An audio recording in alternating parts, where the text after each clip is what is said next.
Sobre diálogo entre un sacerdote y un moribundo del Marqués de Sade.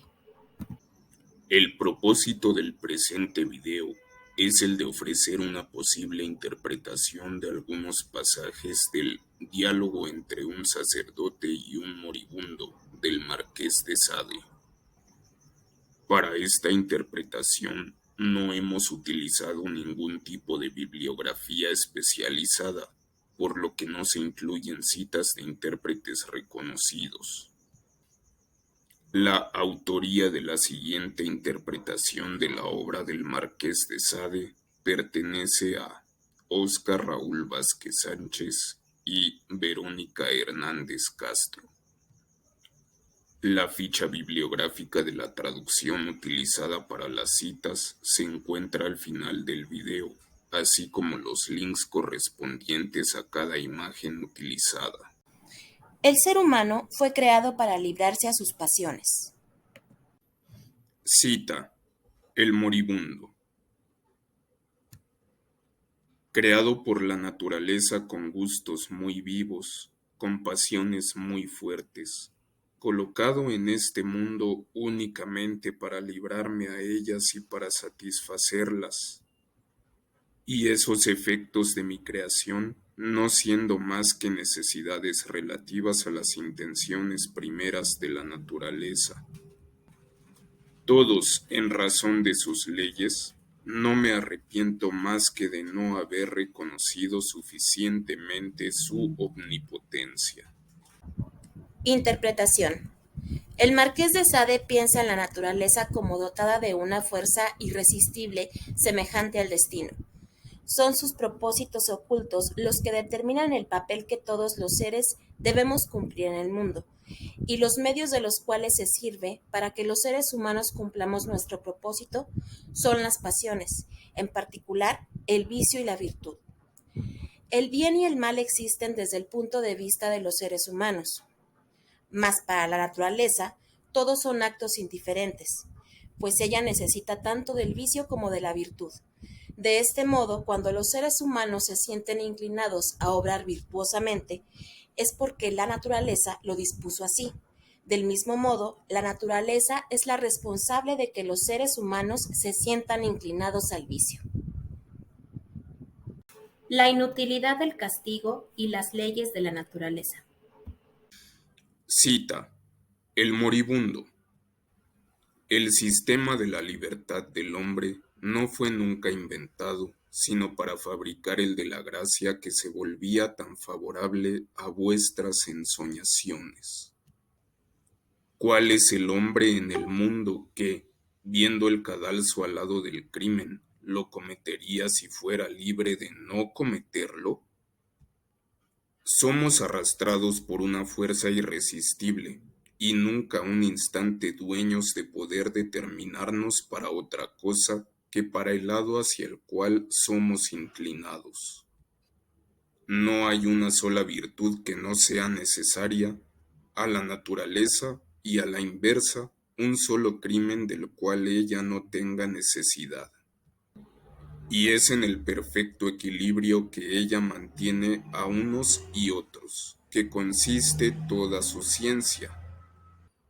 Pero, ¿podemos ser culpables nosotros por el lado hacia el cual ella nos arroja? Tanto como lo es la avispa que viene a clavar su aguijón en tu piel. El sacerdote. Así pues, ¿el más grande de todos los crímenes no debe inspirarnos ningún miedo? El moribundo. No es eso lo que yo digo. Basta que la ley lo condene y que la espada de la justicia lo castigue para que deba inspirarnos alejamiento o terror. Pero, desde que han sido desgraciadamente cometidos, hay que saber tomar su partido y no librarse a estériles remordimientos. Su efecto es vano, puesto que no ha podido preservarnos; nulo, puesto que no lo disipa. Es, pues, absurdo librarse a ello, y más absurdo todavía temer ser castigados en el otro mundo si hemos sido lo suficientemente felices de haber escapado de serlo en este. Interpretación. La naturaleza tiene igual necesidad de vicios y de virtudes, y son sus propósitos ocultos los que nos inclinan unas veces a los vicios y otras a las virtudes, de acuerdo a sus necesidades. Es inútil pretender que una persona merece ser castigada por sus crímenes, pues, independientemente de las consecuencias, este crimen fue motivado por la naturaleza. De la omnipotencia de la naturaleza. Cita. El sacerdote. El Creador es el dueño del universo. Es Él quien lo ha hecho todo, lo ha creado todo y quien conserva todo por un simple efecto de su omnipotencia. El moribundo. He ahí un gran hombre seguramente. Y bien, dime por qué ese hombre, que es tan poderoso, ha hecho, sin embargo, según tú, una naturaleza corrompida. El sacerdote. ¿Qué mérito hubiesen tenido los hombres si Dios no les hubiera dejado el libre arbitrio? ¿Y qué mérito hubiesen tenido en gozar de él si no hubiera habido sobre la tierra la posibilidad de hacer el bien y la de evitar el mal? El moribundo. Así que tu Dios ha querido hacer todo al revés, únicamente para tentar o para probar a su criatura. No la conocía entonces, dudaba entonces del resultado. El sacerdote. La conocía sin duda, pero una vez más quería dejarle el mérito de la elección. El moribundo. ¿Para qué? Ya que sabía el partido que ella tomaría y que no le tocaba más que a él, ya que lo dices todopoderoso. Y no le tocaba más que a él, digo, hacerle tomar el bueno. El sacerdote. ¿Quién puede comprender los proyectos inmensos e infinitos de Dios sobre el hombre? ¿Y quién puede comprender todo lo que vemos? El moribundo. Aquel que simplifica las causas, amigo mío, aquel sobre todo que no multiplica las causas para enredar mejor los efectos. ¿Qué necesidad tienes de una segunda dificultad cuando no puedes explicar la primera? Y dado que es posible que la naturaleza sola haya hecho lo que tú atribuyes a tu Dios, ¿por qué quieres buscarle un dueño? La causa de eso que no comprendes es quizá la cosa más simple del mundo. Perfecciona tu físico y comprenderás mejor a la naturaleza. Purifica tu razonamiento. Deja de lado tus prejuicios y no tendrás más necesidad de tu Dios. Interpretación. ¿Quién será lo suficientemente sabio? ¿Quién conocerá lo suficientemente bien a la naturaleza para indicar sus límites? ¿Quién podría definir con exactitud en dónde termina la naturaleza como para afirmar que tiene un creador? ¿Y si la naturaleza sola fuera capaz de existir por sí misma sin la necesidad de un creador? El Marqués de Sade piensa que la existencia de la naturaleza no necesita una explicación divina, pues ella sola es capaz de hacer lo que los escolásticos le atribuyen a Dios. Es capaz de crear y de crearse a sí misma. Si creéis, es porque comprendéis. Cita. El sacerdote. ¿No creéis, pues, en Dios? El moribundo. No, es perfectamente imposible creer en lo que no se comprende. Entre la comprensión y la fe deben existir contactos inmediatos. La comprensión es el primer alimento de la fe. Donde la comprensión no actúa, la fe está muerta, y aquellos que, en tal caso, pretenderían tenerla, se la imponen. En una palabra, todo lo que está por encima de los límites del espíritu humano es o quimera o inutilidad. de que tu Dios no puede ser más que una u otra de esas cosas, en el primer caso sería un loco de creer en él, un imbécil en el segundo. Interpretación. Es conocida la máxima agustiniana: si no creéis, no comprenderéis. Esta máxima indica que es posible para el entendimiento humano comprender las realidades divinas, bajo la condición de que entremos en ellas por medio de la fe.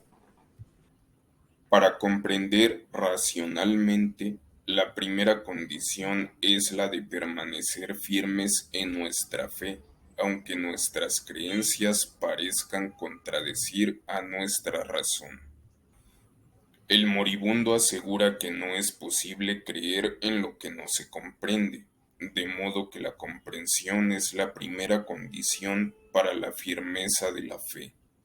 Como no es posible comprender a Dios, tampoco es posible creer en Él. La omnipotencia no implica una omnisapiencia. Cita: el sacerdote. ¿A dónde quiere llegar? El moribundo. A probarte que todo puede ser lo que es y como lo ves, sin que ninguna causa sabia y razonable lo conduzca, y que efectos naturales deben tener causas naturales sin que sea necesario suponerlas antinaturales, como lo sería tu Dios, el cual, tal como ya te lo he dicho, tendría necesidad de explicación sin proporcionar ninguna. Para convencerme que tu Dios es una quimera, no tengo necesidad de otro razonamiento que el que me proporciona la certidumbre de su inutilidad. Interpretación. Es necesario que la pólvora se inflame al acercarle el fuego, y no por ello el fuego, causa de la explosión, tiene alguna sabiduría. De este modo, es posible que haya cosas necesarias sin sabiduría, y es posible una causa primera que carezca de racionalidad alguna. Sí hay vida después de la muerte, la reorganización de la materia. Cita: el sacerdote. ¿Pero finalmente admitís que haya algo después de esta vida? Es imposible que vuestro espíritu no se haya complacido algunas veces en atravesar el espesor de las tinieblas de la suerte que nos espera. ¿Y qué sistema puede haberlo satisfecho mejor que el de una multitud de penas para aquel que vive mal y una eternidad de recompensas para aquel que vive bien? El moribundo. ¿Cuál, amigo mío? El de la nada. Nunca me ha espantado y no veo nada más consolador y simple. Todos los otros son la obra del orgullo. Ese solamente lo es de la razón. Por otra parte, no es ni terrible ni absoluta esa nada. ¿No tengo bajo mis ojos el ejemplo de las generaciones y regeneraciones perpetuas de la naturaleza? Nada perece, amigo mío, nada se destruye en el mundo. Hoy hombre, mañana gusano, pasado mañana mosca. ¿No es siempre existir? Interpretación. El alma, para el Marqués de Sade, es un resultado de la conformación de nuestros órganos. De este modo, la muerte, como disolución de nuestra composición corporal, es sólo la transición de un estado a otro de la materia. Jamás dejamos de existir, pues los átomos que conformaron nuestro cuerpo pasarán a formar parte del cuerpo de algo más.